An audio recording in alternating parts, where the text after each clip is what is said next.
Student, स्वागत है आपका मेरे चैनल सोशल साइंस सिंप्लीफाइड में। तो आज हम स्टार्ट करने वाले हैं अपनी हिस्ट्री के फर्स्ट चैप्टर का fourth topic, the making of Germany and Italy. तो टॉपिक को स्टार्ट करने से पहले जरा याद करते हैं कि पिछली वीडियो में हमने क्या पढ़ा था। तो अगर आपको थोड़ा बहुत भी याद हो तो हमने बात की थी ईयर 1848 की, जब बहुत सारे रिवॉल्ट्स देखने को मिले और लिबरल मूवमेंट्स भी हुई। तो एक तरफ हमारे एजुकेटेड मिडिल क्लास जो चेंज चाहते थे और दूसरी तरफ हमारे कंजर्वेटिव जो चेंज नहीं चाहते थे। दोनों एक दूसरे के ओपोनेंट बन के खड़े रहे। लेकिन 1848 के बाद धीरे धीरे कंजर्वेटिव्स को रियलाइज होने लगा कि उन्होंने लिबरल्स को अभी तो सप्रेस कर दिया है, पर फिर से ये उठेंगे और रिवॉल्ट शुरू हो जाएगा। तो इसलिए अब उन्हें थोड़े बहुत चेंजेस तो करने ही पड़ेंगे और धीरे धीरे शुरुआत होती है चेंजेस करने की। तो इस टॉपिक में हम पढ़ने वाले हैं कि धीरे धीरे हमारे कंजर्वेटिव्स की सोच बदल रही थी और ये सोच बदली किसमें? उनका खुद से इनिशिएटिव लेने में। सिंपल वर्ड्स में बताऊं तो कंजर्वेटिव्स भी अब चल पड़े थे नेशन बिल्डिंग की ओर। मतलब खुद से नेशन स्टेट को क्रिएट करने का बेड़ा उन्होंने उठा लिया था। तो उससे उन्हें क्या फायदा होगा? बिना फायदे के तो कंजर्वेटिव्स भी कुछ नहीं करते। तो इसलिए दो फायदे उन्हें दिख रहे थे। पहला, लोगों के मन में नेशनलिस्ट सेंटिमेंट्स को बढ़ाते हैं ताकि स्टेट पावर को प्रमोट कर सके, और दूसरा, पूरे यूरोप में अपना पॉलिटिकल डोमिनेशन अचीव करने के लिए, यानी कि राजनीतिक दबदबा बनाने के लिए। तो यही से शुरुआत होती है दो नेशन स्टेट की फॉर्म होने की और शुरू हो जाता है हमारी यूनिफिकेशन का प्रोसेस। तो यूनिफिकेशन के प्रोसेस में दो नेशन स्टेट क्रिएट होते हैं, पहला जर्मनी और दूसरा इटली। तो आइए इन दोनों नेशन स्टेट की क्रिएशन कैसे हुई, किन्होंने की, समझते हैं। तो स्टार्ट करते हैं जर्मनी से। 1848 में जर्मन मिडिल क्लास ने सोचा कि फ्रांस की तरह ही वो भी एक नेशनल असेंबली फॉर्म करेंगे एंड एक ऐसा नेशन स्टेट क्रिएट करेंगे जिसे इलेक्टेड पार्लियामेंट चलाए। पर वो इस काम में कामयाब नहीं हो पाए क्योंकि सब उनके खिलाफ थे, जैसे कि मोनार्क्स, आर्मी और इवन रशिया के जंकर्स भी।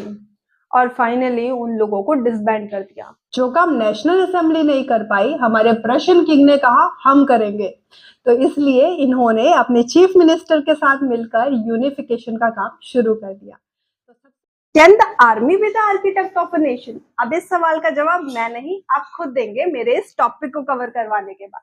तो हमारे प्रशियन किंग ये चले जाते हैं chief minister auto von Bismarck के पास और उन्हें ऑर्डर देते हैं कि जर्मनी को यूनिफाई करने का काम आपको सौंपा जाता है। तो हमारे auto von Bismarck Prussian army and bureaucracy की हेल्प से काम करना शुरू कर देते हैं और 7 इयर्स के लिए 3 वॉर्स करते हैं। तो 7 साल के लिए 3 लड़ाइयां उन्होंने लड़ी against Austria, Denmark and France और फाइनली जीत हासिल कर ली। जीत हासिल करने के बाद जर्मनी यूनिफाई हो गया। क्योंकि ऑटो वन बिस्मार्क का सबसे इंपॉर्टेंट रोल रहा है जर्मनी को यूनिफाई करने में, इसीलिए उन्हें the architect of the process of German unification भी कहा जाता है।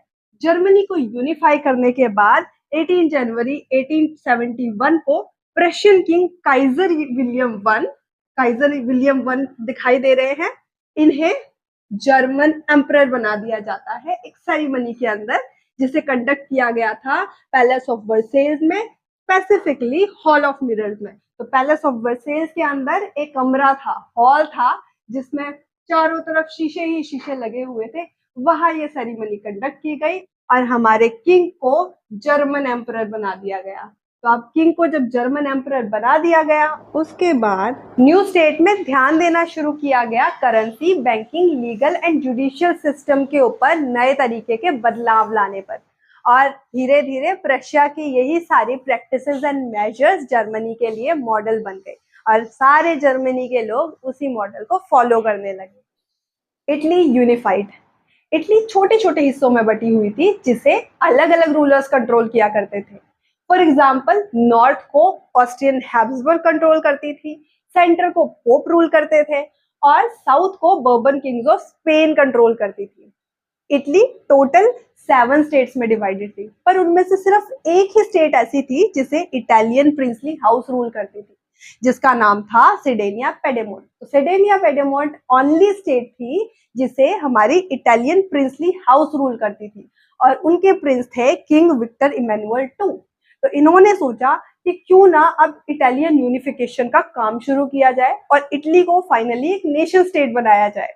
तो अब यहाँ पर आपको एक बात ध्यान देनी होगी कि हमारे इटालियन प्रिंस पहले नहीं है जिन्होंने इटालियन यूनिफिकेशन का सपना देखा, बल्कि इनसे पहले 1831 में, अगर आपको याद हो तो, एक रेवोल्यूशनरी थे गिउसेप मजीनी नाम के।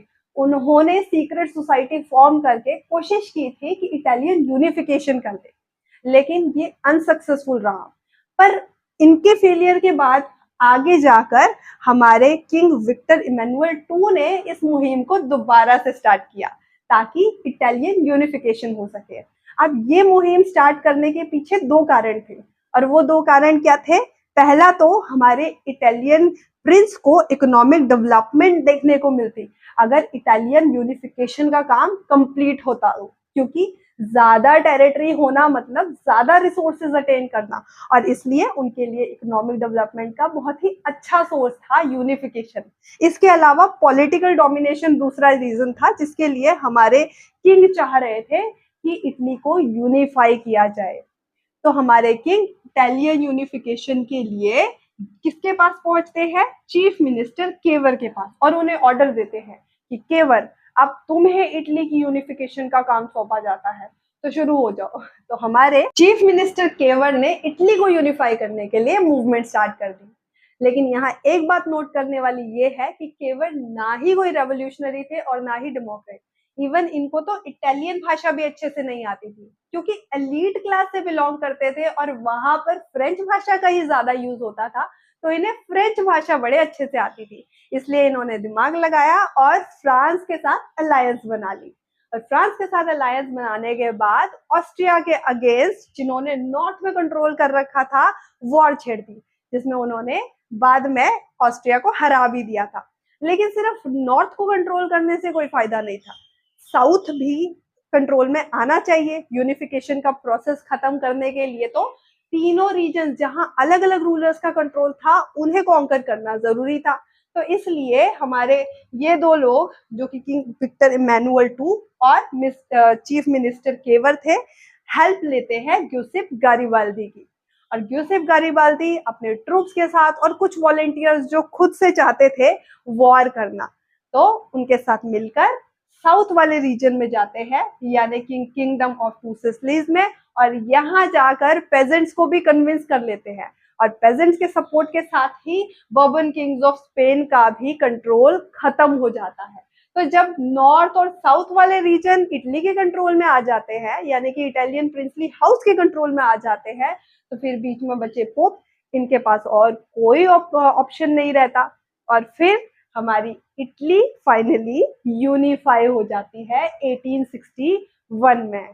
इटालियन यूनिफिकेशन के तुरंत बाद 1861 में किंग विक्टर इमैनुअल टू को इटली का राजा बना दिया जाता है। अब इटालियन पॉपुलेशन जिनके विक्टर इमैनुअल टू राजा थे, वो ज्यादातर पढ़ी लिखी नहीं थी और ना ही अवेयर थी इस बात से कि ये लिबरल नेशनलिस्ट आइडियोलॉजी होती क्या है। और इवन साउथ में रह रहे पेजेंट्स को तो ये भी नहीं पता था कि उनके किंग की वाइफ का असली नाम क्या है। The strange case of Britain. Britain का नेशन स्टेट बनने का सफर थोड़ा अलग रहा था। ये इटली या जर्मनी की तरह सडन चेंजेस की वजह से नहीं बनी थी, बल्कि धीरे धीरे चेंजेस को अडेप्ट करने से बनी थी। तो आइए समझते हैं कि कैसे ब्रिटेन का नेशन स्टेट बनने का सफर अलग था बाकी नेशन स्टेट से। तो हमारी ब्रिटेन, जो पहले ब्रिटेन नहीं थी बल्कि बहुत सारे ब्रिटिश आइल्स में, आइलैंड्स में बटी हुई थी, तो हमारी ब्रिटिश नेशन 18 सेंचुरी से पहले एग्जिस्ट नहीं करती थी। तो यहाँ हमारी ब्रिटिश नेशन की जगह ब्रिटिश आइल्स होते थे, जो 4 पार्ट्स में डिवाइडेड थे, वो भी एथनिसिटी के बेसिस में। मतलब ऐसे रीजन्स जहाँ पर सेम लैंग्वेज, सेम कल्चर और सेम कस्टम फॉलो किए जाते हैं, वो अपने लोगों के साथ अलग अलग आइलैंड में बटे हुए थे। जैसे कि इंग्लैंड के लोग इंग्लिश बोला करते थे, तो वो हिस्सा जहाँ इंग्लिश बोली जाती थी वो इंग्लैंड का था। एंड वेल्स में वेल्श बोलने वाले, अपने स्कॉटलैंड में स्कॉट, एंड जो आयरलैंड है वहाँ आयरिश बोलने वाले लोग थे। तो ऐसे 4 हिस्सों में हमारा ब्रिटिश आयल बटा हुआ था। अब हम बात करते हैं सबसे पहले इंग्लैंड की।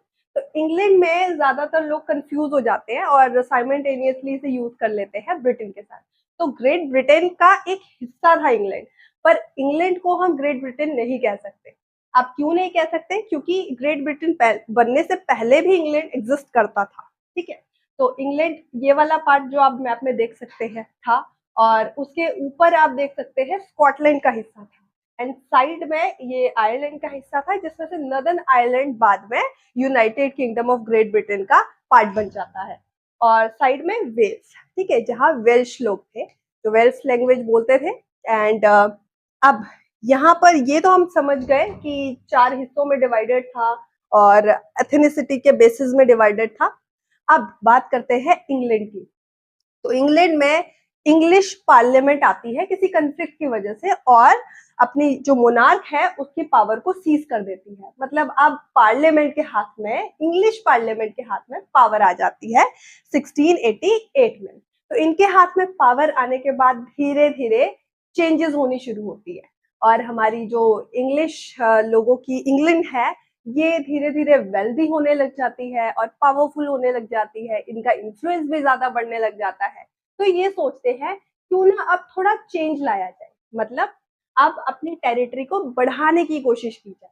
तो हमारी इंग्लैंड अपनी टेरिटरी को बढ़ाने के लिए स्कॉटलैंड को एक ऑफर देती है, और ऐसा प्रपोजल देती है जिसमें स्कॉटलैंड को कन्विंस कर लिया जाता है कि उनके साथ अगर वो हाथ मिला ले तो उनकी टेरिटरी और ज्यादा स्ट्रेंथ गेन कर सकती है और उन्हें फायदा होगा।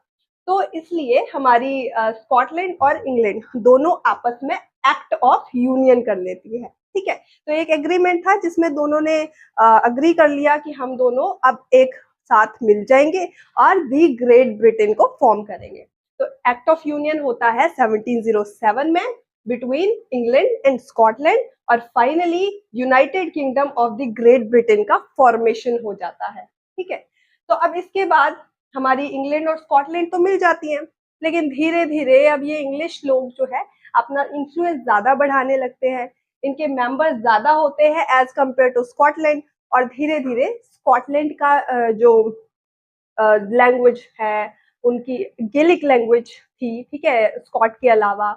और इसके अलावा उनका जो नेशनल ड्रेस था, ठीक है, और जो भी कल्चर था, वो धीरे धीरे दबने लग जाता है अंडर द इंग्लिश पीपल, और ये इंग्लिश पीपल अपनी ही चीजों को इम्पोज करने लग जाते हैं स्कॉटलैंड पर, और धीरे धीरे इस इम्पोजिशन की वजह से स्कॉटलैंड एक सब ऑर्डिनेट मेंबर बन के रह जाती है।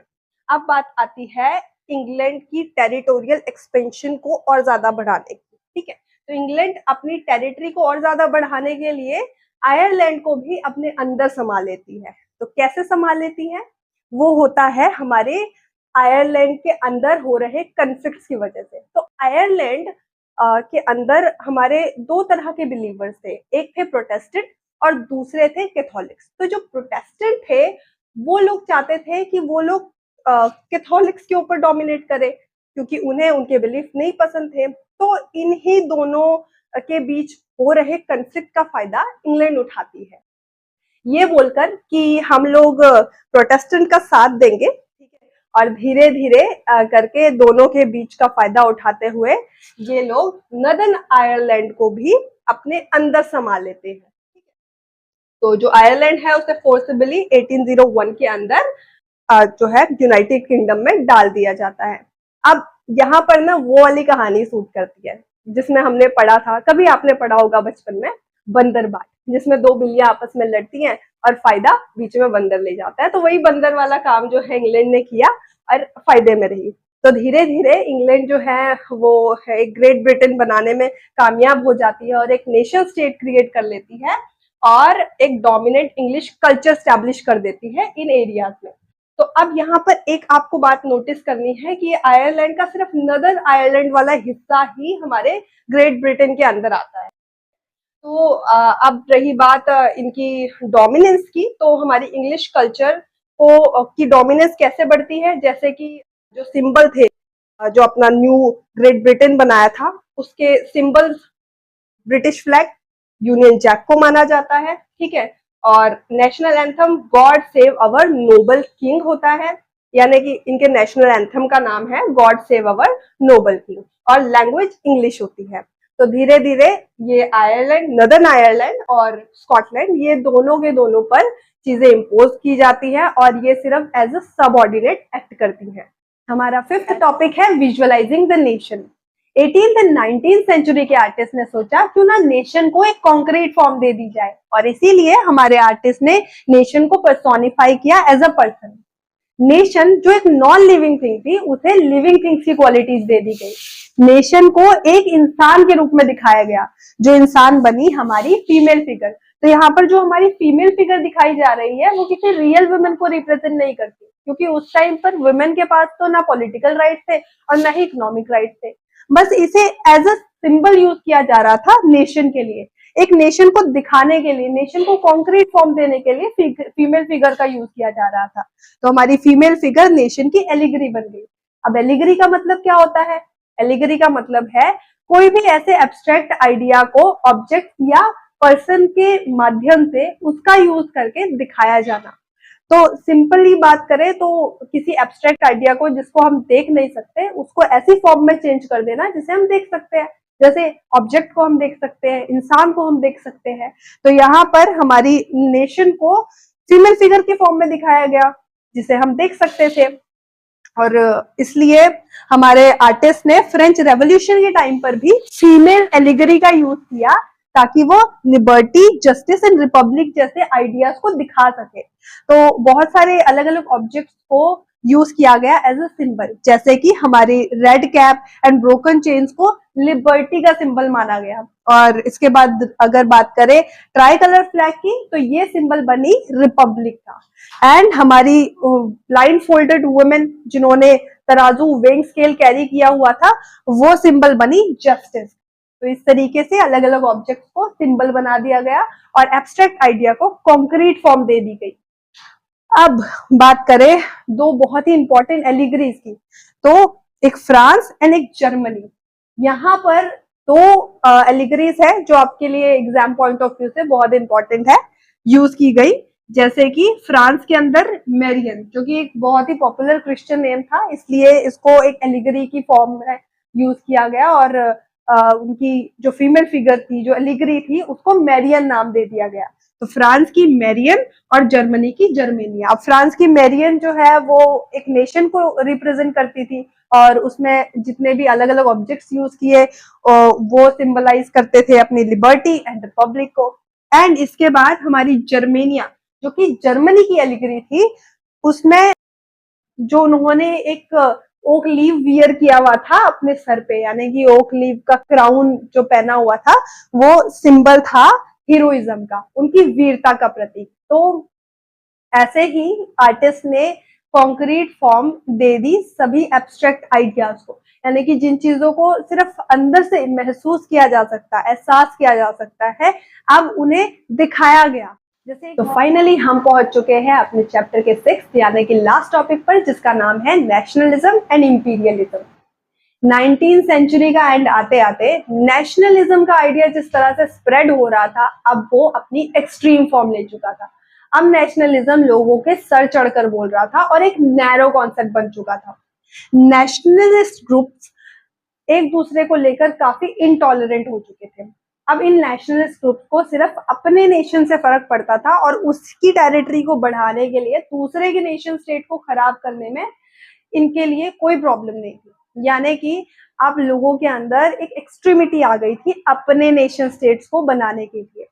तो धीरे धीरे इसका रिजल्ट निकलता है कि नेशनलिज्म एक तरह से इंपीरियलिज्म की ओर बढ़ने लगता है। फॉर एग्जाम्पल 1871 के बाद बाल्कन्स नेशनलिस्ट टेंशन का एक बहुत बड़ा सोर्स बन जाता है पूरे यूरोप में, क्योंकि पूरे यूरोप में बाल्कन रीजन की वजह से ही कन्फ्लिक्ट होने शुरू हो जाते हैं। और इसके दो कारण थे, एक था इंटरनल कन्फ्लिक्ट और दूसरा एक्सटर्नल कन्फ्लिक्ट। तो सबसे पहले हम बाल्कन रीजन की ज्योग्राफी और हिस्ट्री को समझते हैं। तो हमारा जो बाल्कन्स था, ये आज के Romania, Bulgaria, Albania, Greece, Macedonia और बहुत सारे और भी स्टेट थे, उनसे मिलकर बना था। और इसे स्लाव्स बोला जाता था क्योंकि यहाँ पर स्लाविक लोग रहते थे और ये सभी के सभी ऑटोमन एम्पायर के कंट्रोल में आते थे। लेकिन धीरे धीरे जैसे जैसे नेशन स्टेट को लेकर लोगों की डिमांड बढ़ने लगी और नेशनलिस्ट सेंटिमेंट सर चढ़कर बोलने लगे, तो इन सभी ने ऑटोमन एम्पायर से अपनी ग्रिप छुड़वा ली और धीरे धीरे ऑटोमन एम्पायर का कंट्रोल इनसे खत्म होने लगा। अब जैसे जैसे इन्होंने अपने नेशन स्टेट क्रिएट कर लिए, तो इनके बीच में भी इंटरनल कन्फ्लिक्ट शुरू हो गए। मतलब अब छोटे छोटे टुकड़ों में जो ये अलग अलग नेशन स्टेट्स थे, वो एक दूसरे को लेकर जलने लगे और इसलिए बहुत बारी कोशिश किया जा करते थे कि एक दूसरे की टेरिटरी को अपने अंदर ले आए और अपना नेशन स्टेट बना ले। तो इसी कन्फ्लिक्ट को देखते हुए, जो कि एक इंटरनल कन्फ्लिक्ट था, उस टाइम पर बड़ी बड़ी यूरोपियन पावर्स जैसे कि Russia, Germany, England, Austria Hungary, जो कोशिश कर रहे थे पूरे वर्ल्ड को कॉन्कर करने की और पूरे वर्ल्ड में जितने भी एरियाज हैं उन ज्यादा से ज्यादा एरियाज को अपनी कॉलोनी बनाने की, वो लोग यहाँ पहुंच जाते हैं। अब अगर आप मैप देख रहे हैं तो इसमें ब्रिटिश एम्पायर को सेलिब्रेट करते हुए दिखाया जा रहा है, क्योंकि एक टाइम ऐसा था जब ब्रिटिश एम्पायर बहुत ही बड़ी पावर बन चुकी थी वर्ल्ड की। इसने सबसे ज़्यादा एरियाज को कॉलोनाइज कर लिया था और इन कॉलोनीज को tiger, elephants, forest and primitive लोगों की इमेजेस के थ्रू दिखाया जा रहा है। जिस तरह से पूरे वर्ल्ड को डोमिनेट करना ब्रिटिश के लिए नेशनल प्राइड बन गया था, बहुत सारी और भी यूरोपियन पावर्स ज़्यादा से ज़्यादा एरियाज को कॉलोनाइज करना चाहती थी। इन सभी यूरोपियन पावर्स के बीच एक रेस चल रही थी कि कौन कितने बड़े एरिया को कॉलोनाइज करता है, और इसी कंपटीशन के चलते सारी यूरोपियन पावर्स बाल्कन्स को अपने कंट्रोल में लेने के लिए निकल पड़ती हैं और ये एंटिसिपेट कर लेते हैं कि इनके कॉन्फ्लिक्ट हमारे काम आएंगे अपने टेरिटरी को ज्यादा बढ़ाने के और इसे भी कॉलोनाइज करने के। तो यही से इंपीरियलिज्म शुरू हो जाता है। अब धीरे धीरे ये जो एक्सटर्नल कॉन्फ्लिक्ट्स है, जो हमारी यूरोपियन पावर्स अपनी पावर राइवलरी को लेकर आई थी, ये पूरे बाल्कन रीजन्स में टेंशन क्रिएट कर देती है और एक तरह से यूरोप के लिए इनडायरेक्ट रीजन बनती है फर्स्ट वर्ल्ड वॉर होने का, जो कि 1914 में स्टार्ट हुई थी। तो धीरे धीरे जब फर्स्ट वर्ल्ड वॉर हो जाता है और 1918 में ये खत्म होता है, तो जो भी कॉलोनाइज थे या फिर जिन्होंने भी इंपीरियलिस्ट पावर को झेला था, अब वो चाह रहे थे कि इनको खत्म किया जाए। इंपीरियलिज्म को खत्म करने के लिए वो स्टार्ट करते हैं एंटी इंपीरियल मूवमेंट्स। तो जब एंटी इंपीरियल मूवमेंट स्टार्ट होती है, धीरे धीरे इंपीरियलिज्म को भी खत्म किया जाता है और यहाँ से एक कंक्लूजन निकाला जाता है, ये जो नेशन स्टेट का क्रिएशन है एक नेचुरल और यूनिवर्सल आइडिया है।